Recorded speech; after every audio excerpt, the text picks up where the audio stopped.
안녕하세요. 성경 함께 읽기 사무엘기하 4장입니다. 이제 사울의 군대 대장이었던 이제 아브넬이 요압에게 죽임을 당했습니다.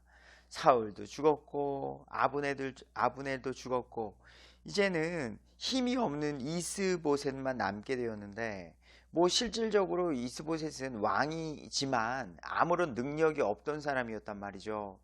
그러니 사울의 아들이 이 이야기, 아브넬이 헤브론에서 요압에게 죽었다는 것을 듣고 난 후에는 이스보셋의 손이 연약하게 된 거예요. 너무나도 큰 위치와 큰 자리에 있는데 그것을 감당할 수가 없는 사람이다 보니까 나 이제 어떡하지?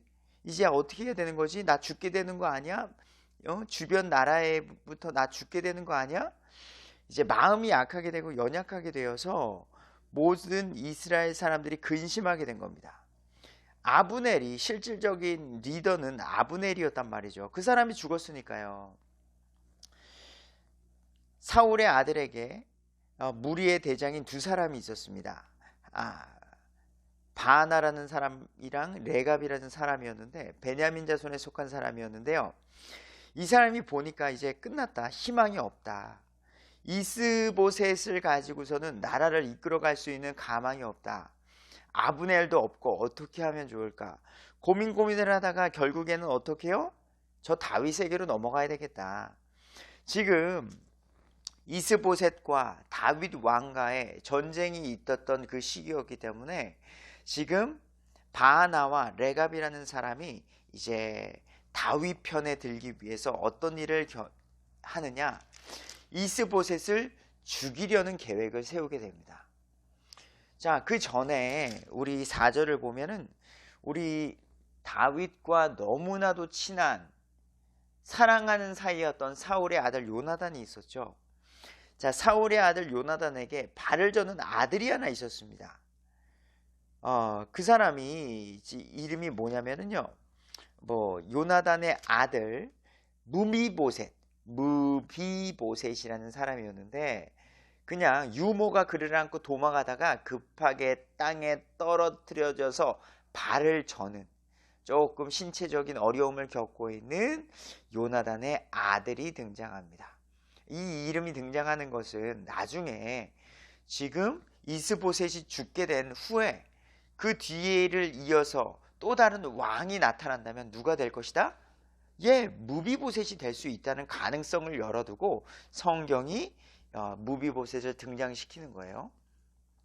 자, 무비보셋 이야기는 나중에 또 이어지니까요. 기대해 주시고요. 결국 이제 이스라엘의 가망이 없다는 것, 미래가 없다는 것을 안 레갑과 바하나는 날이 뜨거울 즈음에 이스보셋의 집에 이르렀는데 그가 한낮에 침상에 누워 있으므로 그들이 밀을 가지러 온 채하고 거기로 집 가운데로 들어가 이스보셋 왕의 사울의 아들의 5째 갈빗대 밑을 치고 레갑과 그의 형제 바하나가 도망하니라. 그래서 결국에는 이스보셋을 죽이는 일이 있게 되는 거죠.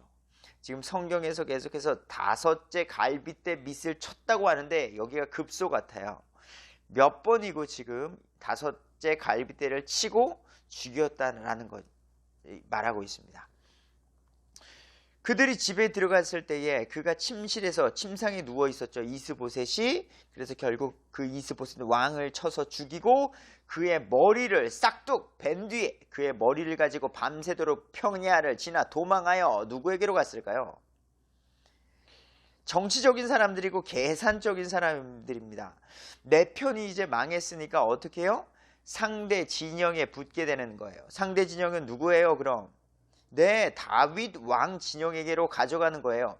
이스보셋의 머리를 가지고 헤브론에 이르러 다윗 왕에게 가서 이르되 다윗 왕이시오, 당신이 찾고 있던 그 생명 왕의 원수 사울의 아들 이스보셋의 머리를 보소서. 주께서 이날 사울과 그의 씨에게 내 주 왕의 원수를 갚으셨나이다. 지금 레갑과 바하나는 다윗에게로 지금 이스보셋의 머리를 가져가면 보상과 상금과 인생 역전이 된다는 기대를 갖고 왔다는 거죠.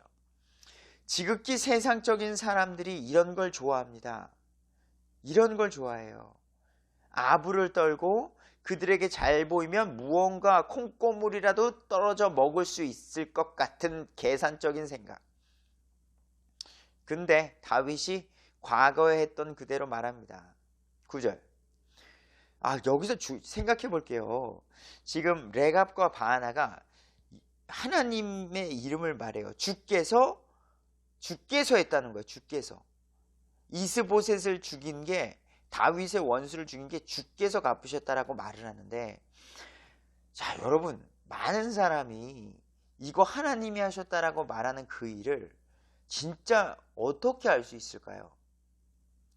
우리가 객관적으로 성경대로 한 걸음 한 걸음 진행한 게 아니라면 그런 말은 조심해야 돼요. 교회에서라도 또는 예수님을 믿는 사람이 어떤 말을 할 때 하나님이 하셨다. 우리는 최고의 믿음의 선택을 하는 거예요. 내가 알고 있는 성경을 믿는 믿음 안에서 믿음의 선택을 하시고 그 결과는 하나님께 맡기는 것이, 정말로 그것이 하나님께서 하셨다라고 말하는 선포는 위험하다 라는 것을 기억해 주세요.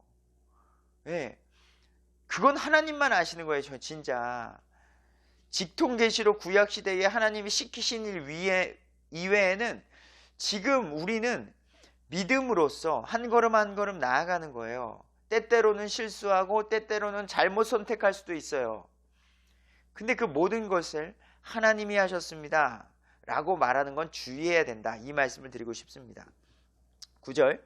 다윗이 부에롯 사람 림몬의 아들 레갑과 바하나에게 이제 대답하는 겁니다. 주께서 살아계심을 두고 내가 맹세한다. 야, 전에도 한 사람이 내게 고하여 사울이 죽었다는 소식을 나에게 알려줬었어. 아말렉 청년인데 그가 사울이 죽었다는 소식을 나에게 갖고 오면 좋은 줄로 생각하였으나 내가 어떻게 했는지 알아? 내가 그를 죽였어. 응? 어떻게 하나님의 기름 부은 바를 자를 그렇게 함부로 죽일 수 있냐고. 그래서 내가 죽였지. 그런데 11절, 하물며 사악한 사람들이 의로운 자를 그의 집 침상에서 죽인 것을 얼마나 더하겠느냐. 사울은요, 나쁜 짓도 했고요, 하나님 앞에 죄도 졌고요, 죄 없는 다윗을 죽이려고도 했어요. 그런 사람을 죽여도, 아말렉 청년을 죽였건만 지금 이스보셋이 나쁜 짓을 했나요? 이스보셋 왕이 나쁜 짓 안 했거든요. 그냥 연약하고 힘없는 왕이었을 뿐입니다. 대놓고 나쁜 짓을 안 했는데 그를 죽인 것은 얼마나 더 나쁘겠느냐는 거예요.